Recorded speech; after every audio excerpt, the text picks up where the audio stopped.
Selamat siang Bapak Ibu. Terima kasih atas kesediaan Bapak Ibu untuk hadir di kegiatan ini bersama kami dalam kegiatan diseminasi pemahaman dan penerapan budaya positif sebagai tugas saya selaku CGP Rekognisi. Saya melakukan diseminasi, semoga apa yang saya paparkan ini bisa istilahnya berbagi bersama Bapak Ibu dan ada hikmah yang bisa dipetik dari kegiatan ini. Jadi sebelum memulai kegiatan ini, saya ucapkan terima kasih banyak kepada Ibu Kurikulum SMP Negeri 2 Belopa, Ibu Deborah yang membersamai kita pada hari ini pada kegiatan diseminasi pemahaman dan penerapan budaya positif. Nah, Bapak Ibu, pada kegiatan diseminasi budaya positif ini ada 6 poin ya, atau 7 poin yang nantinya kita akan bahas. Yang termasuk budaya positif itu apa saja yang ada di dalamnya. Nah, terkait perubahan paradigma belajar, disiplin positif, kebutuhan dasar manusia, juga motivasi perilaku manusia, serta posisi kontrol restitusi, keyakinan kelas dan segitiga restitusi. Di awal kegiatan diseminasi rekan CGP kita yang lain, Pak D. Rahmat, Bapak Ibu sudah meluangkan unek-uneknya dan mungkin di kegiatan ini salah satu unek-unek yang Bapak Ibu sampaikan tadi, mungkin di kegiatan diseminasi kita ini ada poin yang bisa menjadi solusi bersama untuk kita, terutama pada segitiga restitusinya nanti yang selama ini, yang hari ini anak kita yang kita dampingi atau kita tuntun hari ini adalah anak-anak yang generasi alfa yang tidak bisa dipisahkan dengan teknologi dan tentu pengaruhnya itu sangat besar seperti yang Bapak Ibu tadi keluhkan. Nah, di sini Bapak Ibu bagaimana pembelajaran dengan paradigma baru? Pembelajaran dengan paradigma baru ini memang bagaimana kita melakukan pembelajaran yang berdiferensiasi sesuai dengan kebutuhan murid, terutama dalam hal ini mewujudkan profil pelajar Pancasila atau yang Bapak Ibu tadi bahasakan yang dilakukan teman sebelumnya, itu mewujudkan karakternya ya. Nah, di sini mewujudkan karakter yang ada di dalamnya adalah profil pelajar Pancasila. Nah, Bapak Ibu sudah banyak memahami tentang profil pelajar Pancasila itu sebenarnya di kegiatan sebelumnya ya, seperti misalnya beriman dan bertakwa kepada Tuhan Yang Maha Esa, kemudian berkebinekaan global, kemudian bergotong royong, kreatif, bernalar kritis, dan mandiri. Bapak Ibu sekalian, dari kegiatan ini yang disiplin positif ini yang dimaknai bahwa bagaimana seseorang mendapatkan kepatuhan. Nah, kita yang tadi kita permasalahkan semua yang dibahasakan tadi teman apa capa-capa. Sekarang ini anak-anak angke digorai tena bisa dingin, dibokori, dipanggil, ya diminta untuk melakukan sesuatu, mereka tidak peduli karena memang sejak dalam kandungan itu mereka sudah terpengaruh oleh HP. Jadi tidak bisa dipisahkan. Nah, bagaimana menghadapi anak-anak kita ini agar bisa patuh terhadap apa yang kita inginkan? Tentunya salah satu triknya nanti bagaimana memberikan pembiasaan positif. Yang kedua, bagaimana pada saat dia melakukan masalah, seperti yang dikeluhkan tadi ayahanda kita, Pak Mus, memang peraturan pemerintah seperti ini, banyak kasus-kasus guru melakukan hal seperti ini yang sampai di penjara harus bayar denda lagi, padahal hanya disuruh mengerjakan salat. Nah, sementara gurunya yang disalahkan. Nah, inilah fenomena yang ada dan kita tidak bisa pungkiri itu karena terjadi di kenyataan kehidupan kita sehari-hari. Nah, mungkin nanti salah satu triknya untuk menghadapi ini supaya yang disampaikan oleh tadi Pak Mus aman, kita mengajar aman dan juga misalnya menyelesaikan masalah juga dengan tepat ini mungkin karena baru kami juga pelajari Bapak Ibu, makanya kami diminta di sini untuk berbagi untuk menerapkan restitusi, penanganan masalah dengan cara segitiga restitusi. Nanti bagaimana segitiga restitusinya kita ikuti kegiatannya sampai akhir. Semoga nanti bisa menginspirasi. Ini adalah salah satu tugas saya juga sebagai CGP rekognisi. Kita sama-sama belajar, mohon maaf atas segala kekurangan saya, tentu banyak hal yang tidak patut mencontohinya. Nah, olehnya itu, karena ini adalah juga proses belajar saya juga belajar, mari kita sama-sama belajar. Nah, Bapak Ibu, bagaimana dengan segala apa yang dimiliki oleh siswa kita untuk kita arahkan ke hal-hal yang positif untuk mendisiplinkan mereka, maka ada 5 hal yang perlu kita ketahui dan pahami untuk mereka. Anak-anak kita yang selama ini berperilaku menyimpang, tentu ada beberapa kebutuhan dasar. Mereka melakukan hal tersebut pasti karena ada tujuan. Mungkin karena tujuannya yang berbenturan dengan peraturan sekolah, benturan dengan nilai-nilai kebajikan. Nah, disinilah yang perlu kita pahami, memahami mereka tentang 5 kebutuhan dasar manusia. Dan ini juga kebutuhan anak kita. Nah, misalnya kebutuhan bertahan hidup, kasih sayang dan rasa ingin diterima, penguasaan, kebebasan dan kesenangan. Bapak Ibu, apakah kebutuhan ini juga ada pada anak kita dan dibutuhkan oleh anak kita, bukan hanya orang dewasa ya? Bagaimana Bapak Ibu? Ada. Kalau kebutuhan bertahan hidup yang mana ini dimaksud? Cari nafkah. Anak kita ada yang cari nafkah? Iya, ada sebagian. Apalagi selain mencari nafkah? Makan, minum, sehat. Ya, betul. Jadi anak kita juga butuh makan. Ya, kadang fenomenanya begini. Masuk Miki mengajar seperti saya tadi. Masuk mengajar, tidak ada semua anak yang mau ajar. Kenapa? Ada semua di warung. Saya tanya, kenapa Ki? Keluar nak. Lapar Ki, kamu Ki makan gak sarapan tadi. Oh, ini. Nah, anak-anak keluar itu ada alasannya, tujuannya. Alasannya inilah yang harus kita pahami. Bagaimana nanti kita memposisikan diri kita berada di posisi dia, sehingga mereka tidak merasa betul bumbunya killer sekali. Ya, sampai mungkin yang membuat kita emosi. Ya, itu seperti itu ya. Jadi harus kita pahami kebutuhannya mereka. Cuman berbenturan dengan aturan sekolah. Nah, inilah yang perlu dituntun atau diluruskan, bagaimana mereka untuk tidak agar mereka mengikuti apa yang kita perintahkan atau yang kita inginkan. Yang kedua, kasih sayang dan rasa ingin diterima. Anak-anak kita butuh ini Bapak Ibu ya. Ya, betul. Saya tak perlu menjelaskan bagaimana. Kepenguasaan butuh juga, kebebasan sudah pasti, kesenangan. Ya, ini yang kebutuhan dasarnya yang sangat juga dibutuhkan oleh diri kita. Dan untuk kita pahami, kalau dia melakukan pelanggaran pasti ada tujuan atau kebutuhannya yang dia penuhi. Misalnya merokok, dia butuh kebebasan, tidak mau dipingit-pingit. Dan inilah yang harus kita arahkan, bagaimana mengarahkannya nanti. Mereka suka malak-malak temannya, kebutuhannya apa dia? Penguasaan, dia ingin menguasai temannya. Nah itu Bapak Ibu ya, dan seterusnya, banyak sekali.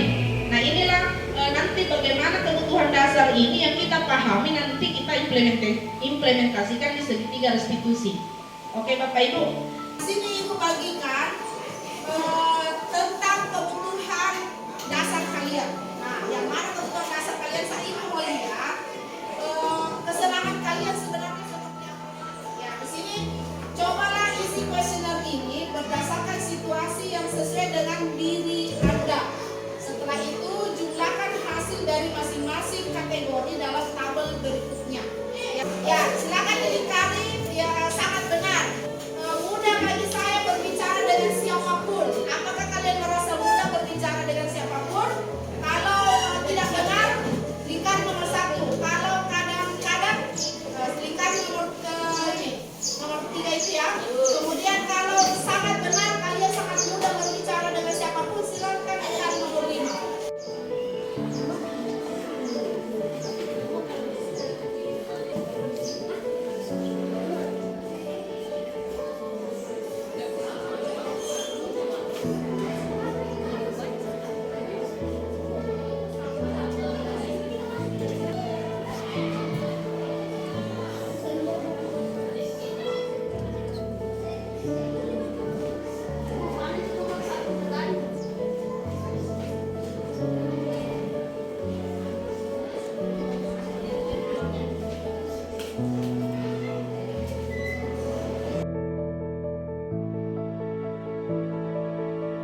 ingat di sini sering memberikan hukuman ya?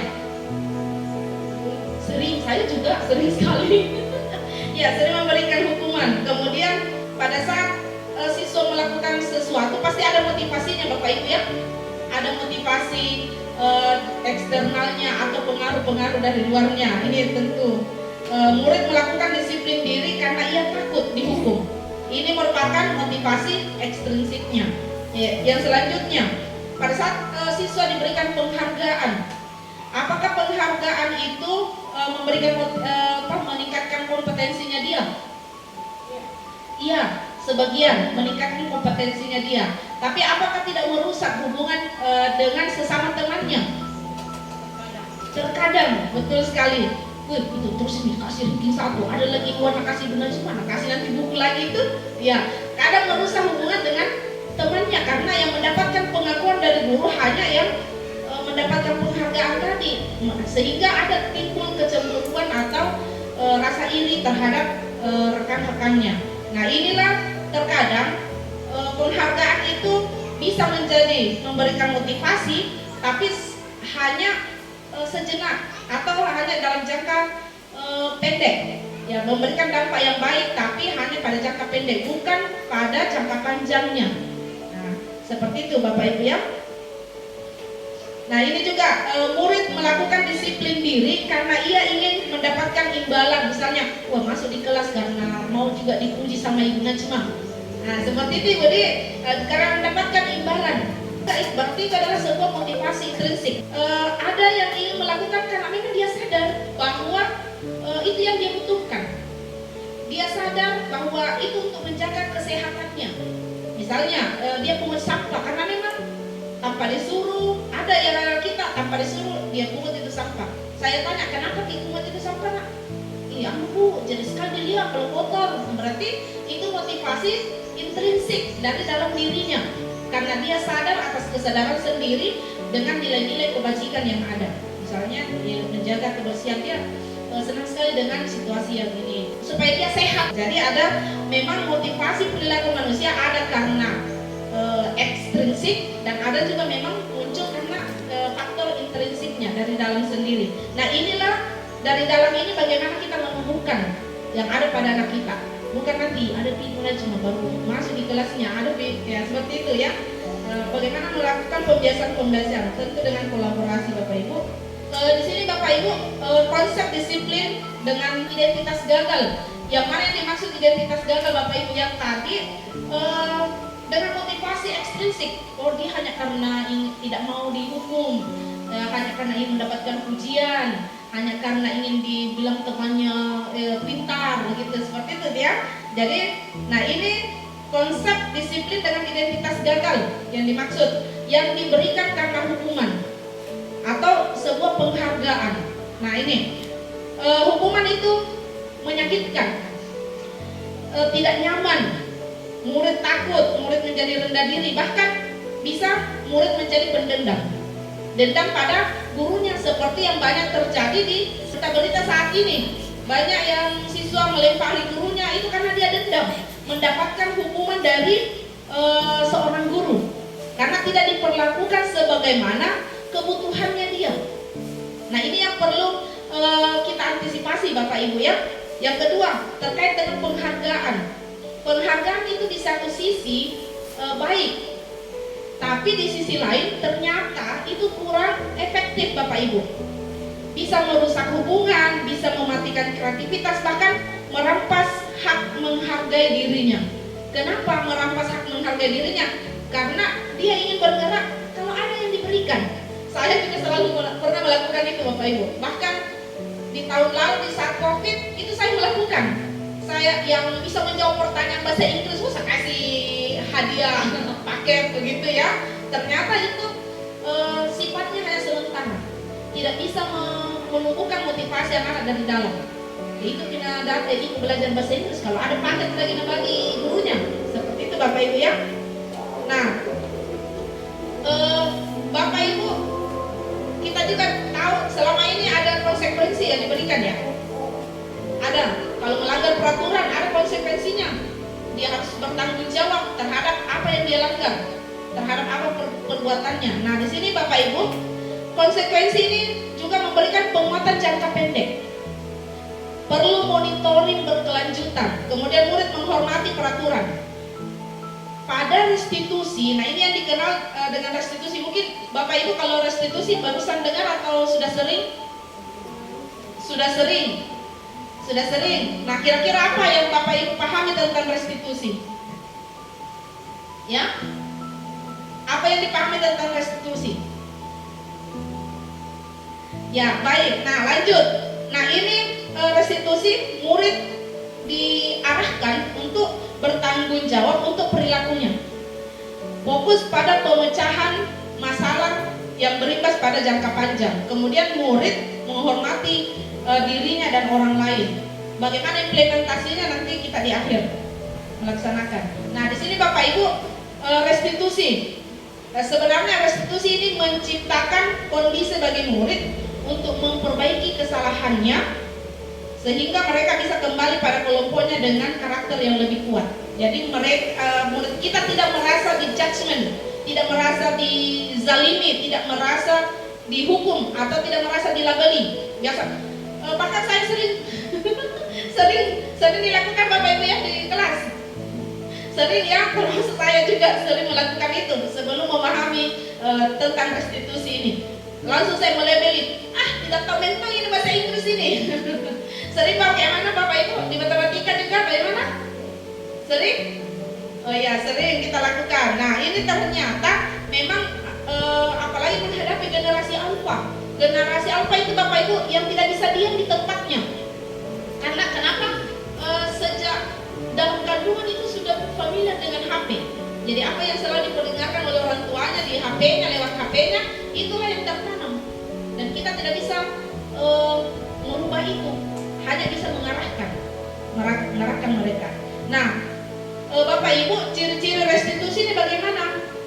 Restitusi itu bukan untuk menebus kesalahan. Seperti kasus tadi ada saya lihat, anak-anak tidak ikut ulangan, dikasih pungut sampah nak, semua sampai bersih sekolah supaya nilainya untuk semua mata pelajaran ada semua. Nah, itu pemberian hukuman yang tidak relevan dengan kesalahan siswa. Kalau dia tidak ulangan, jangan dikasih hukuman pembersihan. Kalau tidak ulangan berarti apa yang harusnya diberikan? Iya, seperti itu. Ya, bukan untuk membersihkan, ya. Oke, yang kedua, restitusi itu perbaikan hukuman. Restitusi adalah tawaran, jadi bukan paksaan. Yang selama ini kita lakukan, pokoknya tidak diberikan kebebasan siswa maunya dia apa. Sehingga meskipun kita arahkan begini tidak, tetap aja kerja atau aku memang kerja. Ya, seperti itu Bapak Ibu. Yang kedua, menuntun untuk melihat ke dalam dirinya atau menguatkan dan fokus pada solusi yang ingin dicapai, dan solusi itu didapatkan atau dikeluarkan oleh atau dipecahkan oleh siswa itu sendiri. Hanya kita guru menuntunnya. Bagaimana nanti cara menuntunnya, kita lihat di prakteknya. Sebentar ya. Reski ini kenapa mejanya dicoret-coret? Senang saja Bu, coret-coret. Mbak, bersih tidak kalau kita lihat kalau coret-coret begini? Tidak Bu. Tidak. Dan sekarang bagaimana caranya supaya meja ini bersih? Bersihkan. Dibersihkan. Kalau begitu silakan bertanggung jawab ya untuk membersihkan meja ini. Silakan untuk cari apa di luar sana yang bisa membersihkan meja ini. Oke? Nah, silakan untuk dicari, dibersihkan kembali.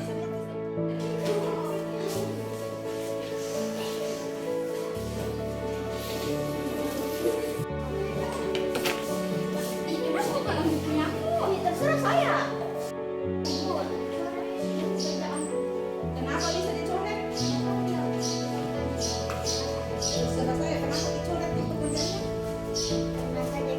Ini kan gitu, kenapa bisa dicoret? Nanti ketemu saya di ruangan sebelah ya. Oke, ini sekarang apa yang kira-kira kita lakukan kalau tempat jawabannya teman yang tercoret begini? Saya harus jadinya. Oke, kalau begitu silakan diganti. Nah, yang coret ya. Oke, silakan kembali. Minta maaf juga sama teman. Ya, oke. Nanti berurusan sama ibu di sebelah ya. Ya. Nah, Bapak Ibu, mari kita merefleksi diri. Di sini ada namanya 5 posisi kontrol. Kita kan guru berperan mengontrol anak-anak kita. Ada 5 posisi kontrol. Pertama, penghukum. Yang kedua, pembuat rasa bersalah. Yang ketiga, sebagai teman, pemantau dan manajer. Sekarang Bapak Ibu, saya bagikan post-it dulu. Kira-kira selama ini kita jadi guru ini tidak ada benar salah ya Bapak Ibu, tidak ada benar salah. Kita semua benar sesuai yang dikerja. Ya, minta tolong dibantu dulu untuk bagikan post-itnya. Ya, silakan Bapak Ibu menuliskan satu posisi kontrol apa yang sering Bapak Ibu lakukan. Satu saja, satu kertas. Tapi mungkin yang bisa dilakukan yang lebih dominan Bapak Ibu lakukan, boleh dituliskan. Ya, dirahasiakan dulu. Tidak usah khawatir Bapak Ibu, tidak ada yang salah dan tidak ada benar semua itu yang kita tulis ya, karena bukan untuk mencari salah benarnya. Nah, jadi yang ditulis ini Bapak Ibu ya, apakah selama ini kita menjadi penghukum? Atau Bapak Ibu merasa diri selama ini kita jadi pembuat rasa bersalah? Atau selama ini kita menjadi teman untuk anak kita?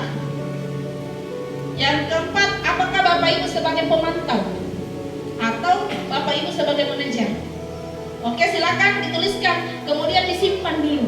Nanti ada jawabannya di terakhir. Nanti Bapak sendiri yang berikan jawaban, ya? Bukan angkanya, langsung ditulis misalnya pemantau. Kita tulis pemantau. Oke? Nah, ya satu saja yang lebih dominan saja dulu. Sudah Bapak Ibu? Oke, disimpan dulu jawabannya. Nanti dibuka di terakhir. Oke, kalau begitu kita nonton dulu 5 posisi kontrol itu supaya kita pahami sama-sama tentang 5 posisi kontrol. Salam bahagia Ibu dan Bapak Guru hebat. Dalam penerapan disiplin positif restitusi, salah satu program yang dikembangkan adalah 5 posisi kontrol. 5 posisi kontrol dalam restitusi adalah proses perjalanan seorang pendidik agar dapat mengenali dirinya. Pada video kali ini, kita akan membahas tentang 5 posisi kontrol yang dikembangkan oleh Diane Dawson dan contoh penerapannya.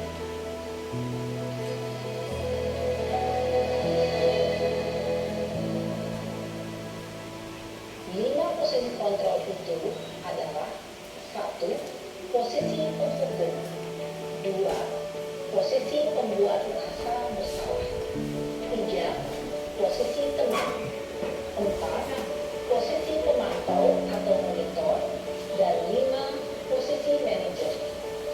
Untuk lebih memahami kelima posisi tersebut, mari kita saksikan kasus Naden yang terlambat hadir ke waktu murid di sekolah dan melihat bagaimana kelima posisi kontrol dalam menghadapi masalah tersebut.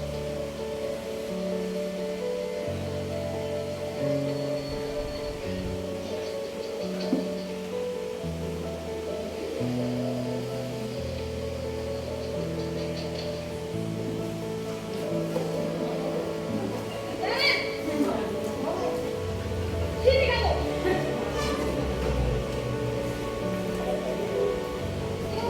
Selalu terlambat. Kamu deh, pasti terlambat. Apa? Apa coba? Alasan kamu apa lagi?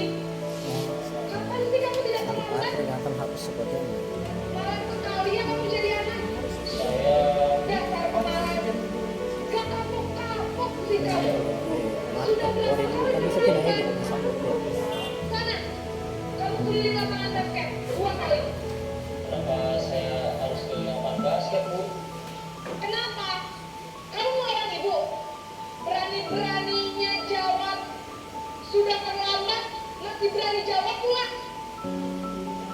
Sekarang, keliling lapangan basket 5 kali sekalian. Biar kapok. Cepat. Pergi sana ke lapangan basket. Posisi hukum biasanya berbicara dengan nada tinggi, menghardik, menunjuk-nunjuk, menyakiti, dan menyindir. Hukuman bisa berupa fisik maupun psikis. Ibu dan bapak guru hebat. Dampak yang terjadi pada murid ketika guru berada pada posisi pemukul adalah murid cenderung akan memberontak, bahkan menyimpan dendam.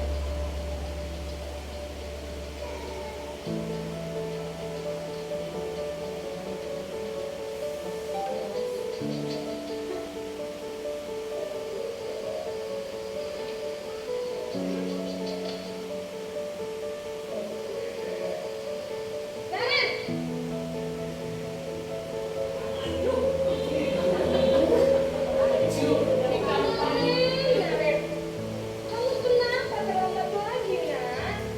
Ya Tuhan, Naren. Kamu senang ya bikin ibu susah ya? Kalau kamu terlambat lagi, nanti ibu yang ditegur bapak kepala sekolah, Nak. Disangka ibu tidak bisa membina kamu. Duh, gimana ini? Maaf Bu, Duh, Gusti Naren. Kamu suka ya kalau ibu ditegur bapak kepala sekolah? Terus, sekarang ibu harus tulis apa ini buku absen? Ini kamu sudah sering terlambat loh. Ibu harus apa coba? maaf Bu, maaf sekali. Ya sudah, lain kali jangan bikin ibu susah lagi ya, Nak ya. Ibu tidak akan pernah lagi kalau kamu gini terus. Bisa jangan kalau ibu ditegur bapak kepala sekolah. Sana cepat, kelas. Maaf ya Bu, maaf sekali. Posisi membuat rasa bersalah berbicara dengan nada tenang, cenderung lembut, namun kata-kata yang diutarakan membuat murid merasa menjadi orang yang gagal, memandang buruk dirinya sendiri, merasa tidak berharga, dan tidak sanggup membahagiakan orang lain. Ketika guru mengambil posisi membuat rasa bersalah, murid akan menganggap dirinya yang bersalah dan ia akan menyimpan emosi negatif tersebut di dalam dirinya.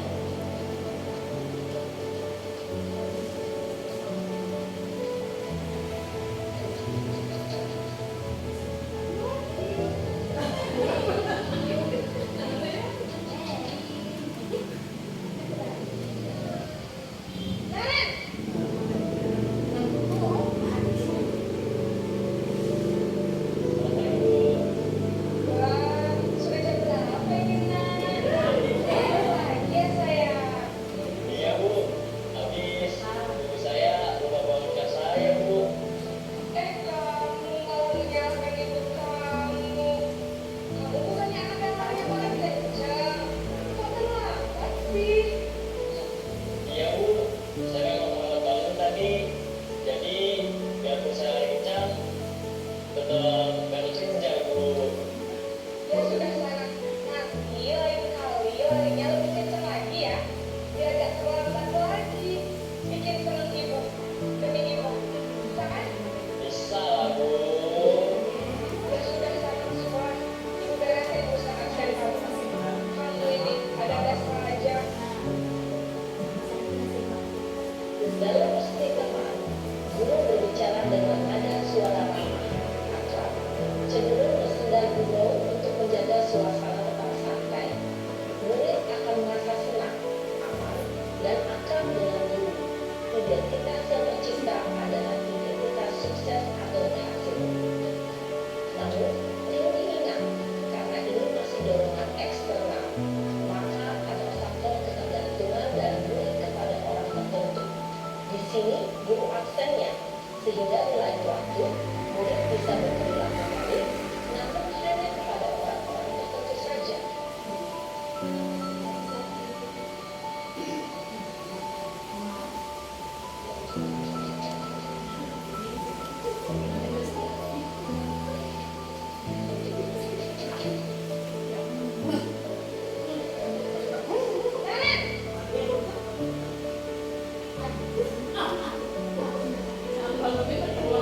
Nah,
saya akan coba untuk tidak lupa menyetel alarm saya.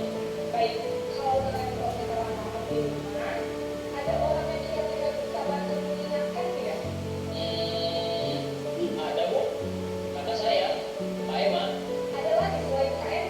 Selain Kak Emma, ada ibu saya. Baik, jadi yang mengingatkan Anda adalah Kak Emma dan Ibu Hamzah. Kira-kira akan mulai start alarm kapan di Naren? Setelah pulang sekolah, akan segera saya lakukan. Baik, jadi Naren akan setel alarm untuk bangun besok pagi dan akan diingatkan oleh kakak dan ibu dan Naren ya. Ada lagi yang mungkin perlu dilakukan Naren agar tidak terlambat bangun lagi. Tidak ada Bu. Baik Naren, terima kasih untuk kerjasama kamu. Sekarang kamu kembali ke kelas belajar. Baik Bu, terima kasih. Posisi manajer adalah posisi kontrol yang disarankan untuk membimbing murid memiliki sikap disiplin yang positif, yaitu murid yang mandiri, bertanggung jawab, dan dapat memecahkan masalah. Tujuan dari posisi ini adalah agar murid dapat merefleksi atas tindakannya. Guru akan dapat terus memberikan pertanyaan-pertanyaan bermakna, sehingga membuat murid dapat belajar dari kesalahannya dan mencari sebuah solusi untuk menyelesaikannya. Ibu dan Bapak Guru hebat, setelah mengamati adegan kelima posisi kontrol tadi, kira-kira posisi mana yang paling ideal? Posisi mana yang dapat menunjang motivasi intrinsik murid? Ya, tentu posisi manajer. Posisi ini memang posisi ideal yang ingin dituju setiap murid. Pada posisi inilah, murid dapat menerapkan disiplin positif yang berpihak pada murid, yang memerdekakan murid. Perjalanan seorang pendidik tentunya tidak mudah untuk sampai pada posisi seorang manajer. Namun, tujuan kita pasti, yaitu menciptakan murid-murid yang mandiri, merdeka, dan bertanggung jawab. Semoga penggambaran 5 posisi kontrol yang telah diperlihatkan ini dapat menjadi ajang refleksi bagi kita semua, agar dapat terus mengasah dan menerapkan disiplin positif yang memerdekakan murid. Mari terus berlatih dan bersemangat. Selamat menerapkan. Salam dan bahagia, Ibu dan Bapak Guru hebat. Iya. Baik Bapak Ibu sudah mendengarkan semua ya 5 posisi kontrol. Nah, tadi Bapak Ibu sebelumnya sudah menuliskan di post-itnya. Bisa diangkat barangkali Bapak Ibu bisa diangkat posisi yang Bapak Ibu tadi tuliskan itu apa kira-kira? Ibu Najma bisa disebutkan? Tidak apa-apa, tidak ada yang salah. Posisi yang saya pilih adalah membuat rasa bersalah. Buat rasa bersalah. Kalau Ibu Ratna, Posisi pemantau. posisi pemantau. Ibu Lela, Saya juga sama dengan Ibu Ratna, posisi pemantau. Bapak, Pak. Posisi penghukum. Kayaknya sama kayak di bawah. Posisi penghukum, iya dia kan. Saya pemantau. Posisi pemantau. Penghukum. Penghukum kita bisa. Oh ya, nah sekarang Bapak Ibu setelah menonton videonya tadi, ini refleksi kita bersama. Setelah nonton videonya tadi, apa masih ingin apa ingin mengganti peran kita dalam mengontrol anak murid kita? Ingin menjadi posisi apa Bapak Ibu? Ya, posisi manajer. Semoga nanti bisa diimplementasikan sama-sama. Nah, Bapak Ibu tadi sudah berkomitmen kita sama-sama untuk memposisikan diri dalam mengontrol anak kita sebagai manajer. Nah, Bapak Ibu tadi di teori kontrolnya bahwa pada dasarnya kita tidak bisa mengontrol siapapun. Yang bisa kita kontrol hanya diri kita sendiri. Anak-anak kita yang selama ini yang kita kontrol itu adalah pada dasarnya kita tidak bisa mengontrolnya. Hanya yang ada terjadi adalah kita menyerahkan dirinya untuk kita kontrol, ya. Nah, olehnya itu untuk memahami bagaimana tadi posisi kontrol tersebut atau 5 posisi kontrol itu, ini ada salah satu ungkapan ya. Saya kecewa sekali dengan kamu. Nah, kira-kira menurut Bapak Ibu apakah ini termasuk kalau ungkapan seperti itu posisi teman, pemantau, penghukum atau pembuat rasa bersalah. Saya kecewa sekali dengan kamu. Penghukum, pemantau. Nah, yang benar adalah pembuat rasa bersalah. Ya, saya sangat kecewa sama kamu. Kenapa? Karena anak kita merasa tidak demi saya ini tidak bisa kebahagiakan orang. Ternyata saya tidak punya andil apa-apa. Maka dia merasa sangat bersalah pada dasarnya. Tapi itu yang memberontak di dirinya, sehingga dia merasa minder, merasa sekali terus bukan datang deh. Nah, seperti itu. Oke, lanjut yang kedua. Ya. Oke, ibu kejar aku karena ibu guru sayang aku. Ini biasanya ungkapan anak TK ya biasanya, tapi tidak apa-apa. Kalau misalnya ada seperti ini, kita kira-kira ini kebutuhannya sesuai kebutuhan manusia. Kebutuhannya apa ini? Cinta dan kasih sayang. Oke, betul. Nah, lanjut. Ini. Aku hebat kan bisa bikin ibu guru kejar aku. Ya? Oke, betul sekali, penguasaan. Karena kebutuhannya adalah penguasaan. Lanjut. Aku bosan belajar mewarnai terus di dalam kelas. Kebebasan. Jadi bosan di dalam kelas diberikan pembelajaran diferensiasi mungkin ya. Oke. Nah, lanjut Bapak Ibu. Untuk selanjutnya kita masuk ke keyakinan kelas. Bagaimana membuat keyakinan kelas ini? Nah, kenapa harus keyakinan kelas? Kenapa tidak peraturan kelas? Di sekolah ini kan sudah ada peraturan kelas. Bahkan sudah ada terpampang mungkin di kelas kita masing-masing peraturan-peraturan yang ada. Nah, ini mengapa harus keyakinan kelas? Nah, di sini Bapak Ibu, gambaran pemantiknya seperti ini Bapak Ibu. Mengapa kita memiliki peraturan tentang penggunaan helm pada saat mengendarai kendaraan roda 2? Kemungkinan jawaban Bapak Ibu ya supaya ya untuk keselamatan, menjaga keselamatan. Oke, yang kedua, mengapa kita memiliki peraturan tentang penggunaan masker dan mencuci tangan setiap saat? Ya, untuk keselamatan. Nah, nilai-nilai keselamatan, kesehatan inilah yang kita sebut sebagai suatu keyakinan atau nilai-nilai kebajikan yang secara tersirat itu bisa disepakati. Nah, di sini tadi bagaimana membuat keyakinan kelas ini? Yang pertama, tentu ini dilibatkan anak kita untuk bagaimana merumuskan keyakinan itu dari peraturan menjadi sebuah keyakinan. Misalnya, anak-anak kita menempelkan keyakinan itu di kelasnya. Nah, misalnya di sini tidak boleh terlambat. Nah, peraturan kelas tidak boleh terlambat. Tapi bagaimana kita libatkan anak kita nanti membuat sebuah keyakinan kelas menjadi datang tepat waktu. Kemudian tidak boleh membuang sampah sembarang tempat. Diarahkan anak kita nanti membuat keyakinan kelasnya menjadi menjaga kebersihan kelas dan seterusnya. Bapak Ibu itu barangkali terkait keyakinan kelasnya, nanti untuk prakteknya nanti bisa lebih kita dieksplor ya. Contoh keyakinan kelas yang saya buat bersama teman-teman. Mohon disimak.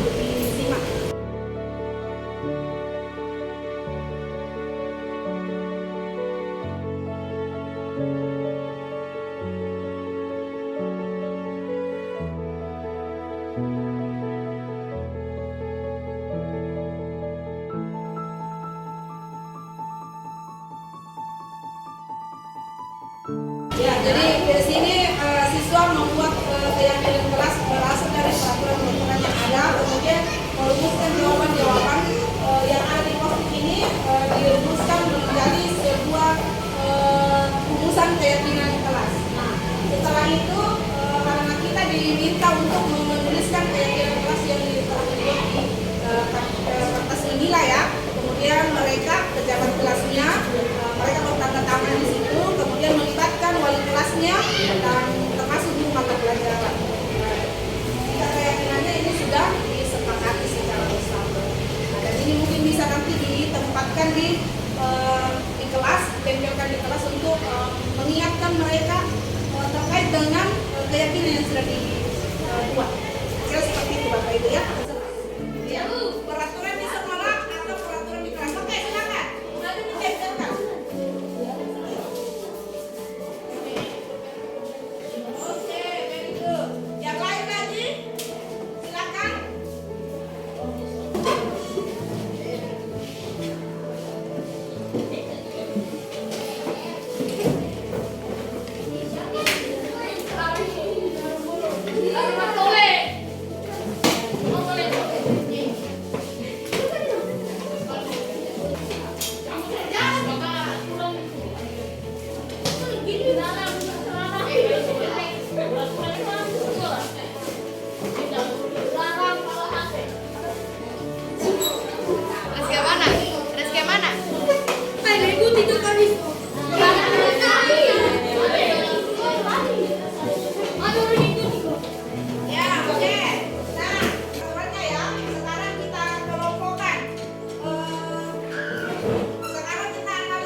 yang kaya tidak memandang rendah yang miskin tidak merasa minder. Ya toh? Berarti apa itu? Ya, apa? Saling menghargai. Oke, dan saling menghargai. Nah, apa lagi? Dilarang bolos. Apa itu? Kalau dilarang bolos berarti apa itu yang nilai-nilai kebajikannya yang mau ditumbangkan? Supaya apa, Ki? Supaya tidak ketinggalan pelajaran, Bu. Hah? Supaya tidak ketinggalan pelajaran. Supaya tidak ketinggalan pelajaran. Ada lagi yang lain? Nah, lebih disiplin ya? Nah, supaya lebih disiplin. Nah, sudah masuk tadi. Ada lagi? Supaya apa juga? Tugas kan di sini disuruh kita datang belajar toh? Supaya apa? Lebih bertanggung jawab. Jadi di sini setiap anggota kelas lebih bertanggung jawab. Apa lagi nomor selanjutnya? Anggota kelas harus jujur. Di situ. Setiap anggota kelas bersikap jujur. Oke.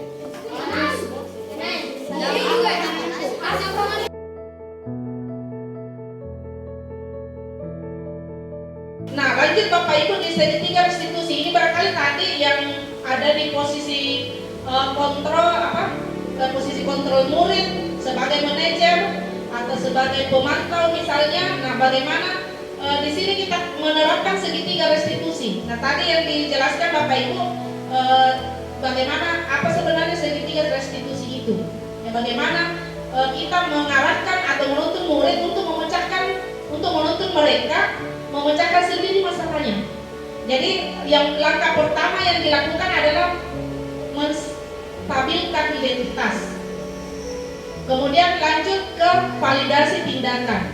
Setelah itu menanyakan keyakinan. Yang selama ini kita lakukan kebanyakan yang kita lakukan adalah langsung pada validasi tindakan.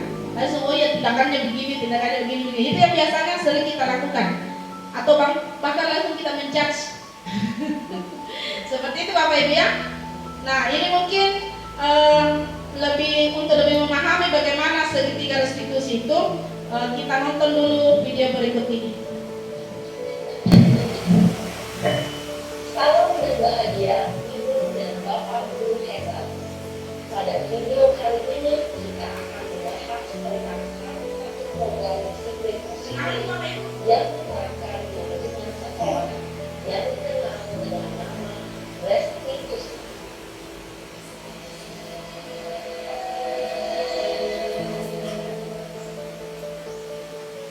Restitusi dikembangkan oleh pakar pendidikan dari Boston, berlandaskan pada teori kontrol materialisme.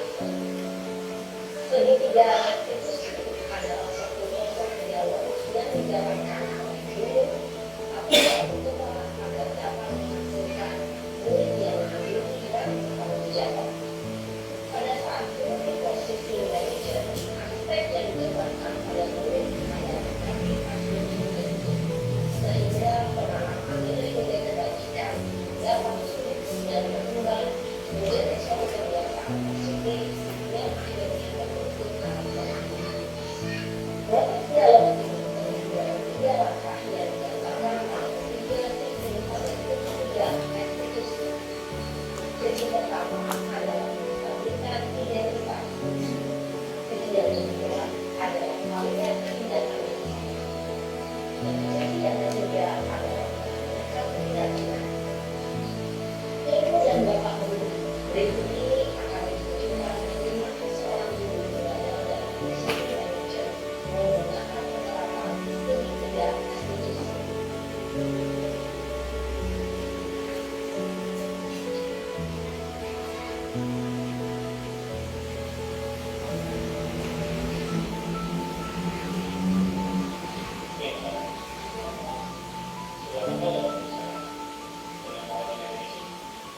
Stop Pak, nggak banget. Masa aku dikatain suap fitnah Pak? Ya aku marah lah. Aku gak dikatain TK di depan kelas. Nggak banget. Oh itu ya pasti benar-benar berkesan.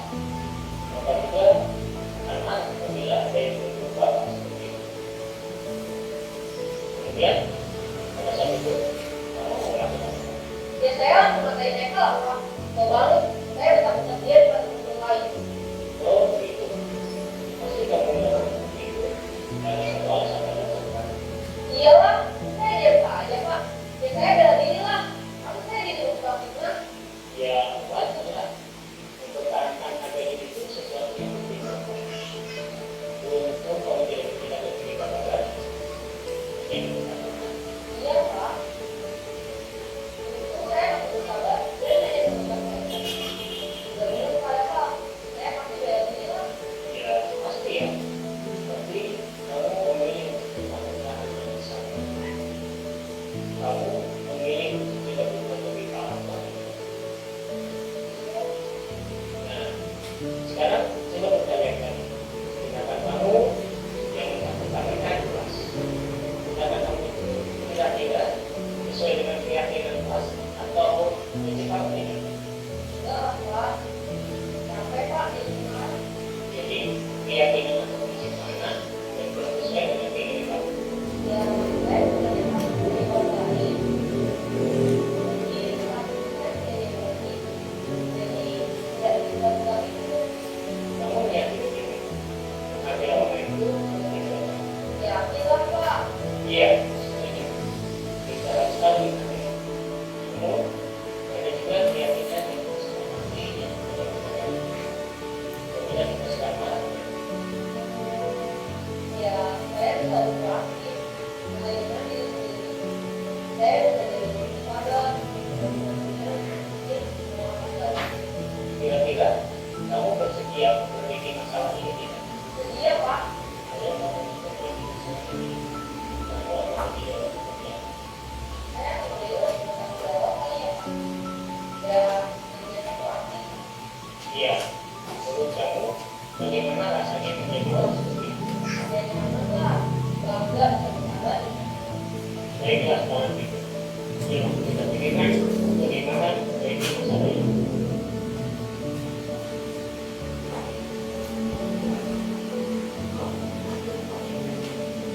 Ibu dan bapak guru hebat. Baru saja kita menyaksikan contoh bagaimana seorang guru berada dalam posisi manajer menggunakan penerapan kinerja restitusi, menanyakan bahwa satu masyarakat. Pada sesi pertama, memperlihatkan identitas berdasarkan pada prinsip bahwa membuat kesalahan adalah bagian dari proses belajar. Sesi pertama dari segi ini menunjukkan geser identitas belajar dari identitas dalam ke identitas sosial. Boleh melakukan waktu yang tidak masak, mengenali diri, tapi sedang mengalami pernikahan gagal. Bila kita memilihnya, maka posisinya tidak akan berubah. Kita bisa mengajukan pernyataan ini. Satu, membuat kesalahan sesuatu yang wajar. Dua, manusia tidak ada yang sempurna. Tiga, kita bisa memperbaiki. Empat, saya tidak menanyakan kesalahannya. Saya lebih fokus bagaimana memperbaiki masalah ini. Lima, apakah saat ini kamu telah menjadi orang yang baik untuk diri sendiri? Pada sesi kedua, validasi tindakan yang salah dilandaskan pada prinsip bahwa setiap perilaku berupaya memenuhi suatu kebutuhan yang terjadi. Guru yang telah memahami teori kontrol akan bergeser dari pemikiran stimulus sosial menjadi kognitif dan mencoba untuk mengenali tujuan dari perilaku guru, mengenali dan mengakui kebutuhan yang ini dapat memperbaiki hubungan dengan guru tersebut. Pernyataan atau pertanyaan bisa disampaikan dengan nada suara tidak menghakimi atau memojokkan, sehingga dapat mengembalikan diri pada posisinya. Satu, kamu benar-benar bisa menunjukkan batas nilai ini. Dua, kamu bukan melakukannya tanpa suatu alasan tertentu. Tiga, kamu melakukannya karena mempertahankan sesuatu yang tampil baik.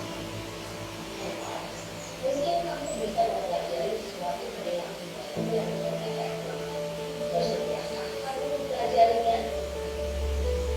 Selanjutnya, kita akan simak sisi terakhir, yaitu menanyakan keyakinan. Teori kontrol menyatakan bahwa pada dasarnya kita membutuhkan secara prinsip. Pada saat perilaku yang salah terlalu variatif dan identitas sukses telah stabil, maka murid telah sedang memainkan keyakinan-keyakinannya dengan tindakannya yang salah dan pemikirannya telah bergeser ingin menjadi orang yang beruji. Pertanyaan-pertanyaan ini dapat memainkan keyakinan-keyakinan yang mengatur murid. Karena sebagai keluarga atau kelas yang kita yakin. Dua, nilai makna yang telah kita sepakati. Kemudian, seperti apa gambaran spiritual yang beliau lakukan.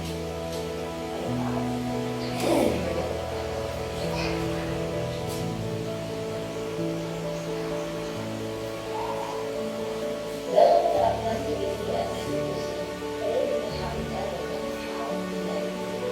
Satu, perilaku yang salah itu berkaitan dengan institusi dan keyakinan yang telah disampaikan. Dua, kesediaan orang yang melakukan kesalahan untuk memperbaiki masalah. Tiga, pemecahan masalah sebisa mungkin relevan akan memiliki hubungan dengan masalah yang ada. Keempat, usaha perlu adanya suatu usaha perbaikan dari pihak yang juga bersalah. Dua, perlu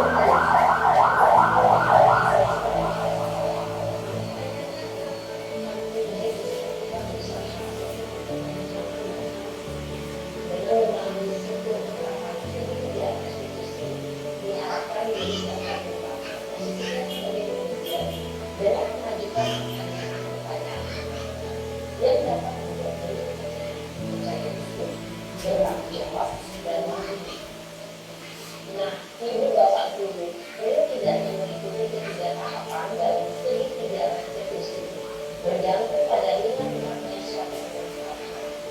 Misalnya, bila permasalahan tersebut ringan, maka tidak perlu dijalankan secara berlebihan, bahkan bisa segera menanyakan apa keyakinan yang kita sepakati. Dengan menjalankan segitiga eksekusi, dengan mengajukan pertanyaan-pertanyaan berikutnya, diharapkan murid menjadi kuat secara pribadi dalam mengungkapkan kesulitan dan dapat menyelesaikan permasalahan yang sulit, semakin percaya diri, mandiri, dan berdaya. Salam dan bahagia, ibu bapak hebat. Oke, baik Bapak Ibu, setelah menonton tentang penerapan segitiga restitusi yang dimulai dari menstabilkan identitas, kemudian validasi tindakan dan menanyakan keyakinan, kira-kira ada hal yang ingin didiskusikan Bapak Ibu. Tadi penerapannya dengan mengajukan pertanyaan-pertanyaan yang di awal tadi, misalnya pertanyaan di awal itu terkait dengan menstabilkan identitas apa.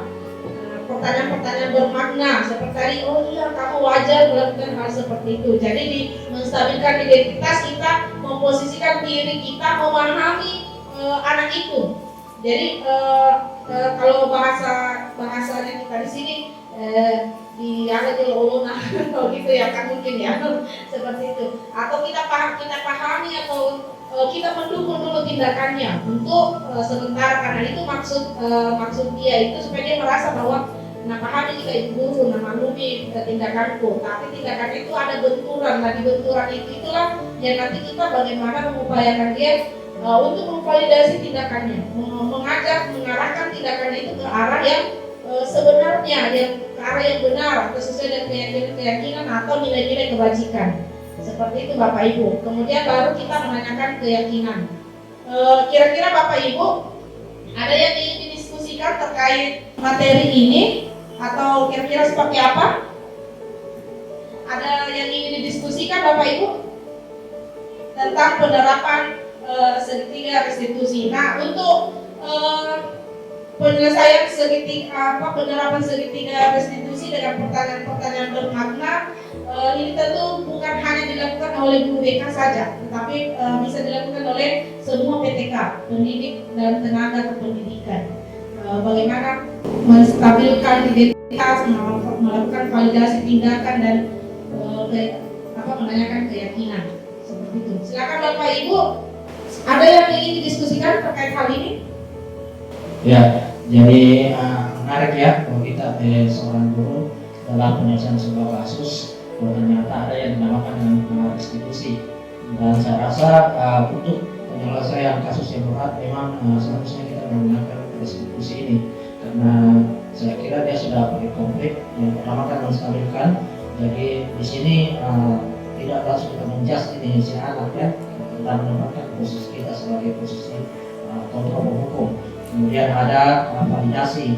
Jadi di sini kita artinya tidak langsung menyalahkan anak 100%, tapi kita gali lebih dalam lagi apa yang menyebabkan sehingga si anak ini misalnya terlalu sekolah misalnya dan sebagainya, sehingga secara tidak langsung akan menimbulkan efek psikologis pada anak bahwa ternyata saya masih bisa didengarkan oleh bapak, ibu, jadi dia mengungkapkan alasannya seperti itu masih dianggap.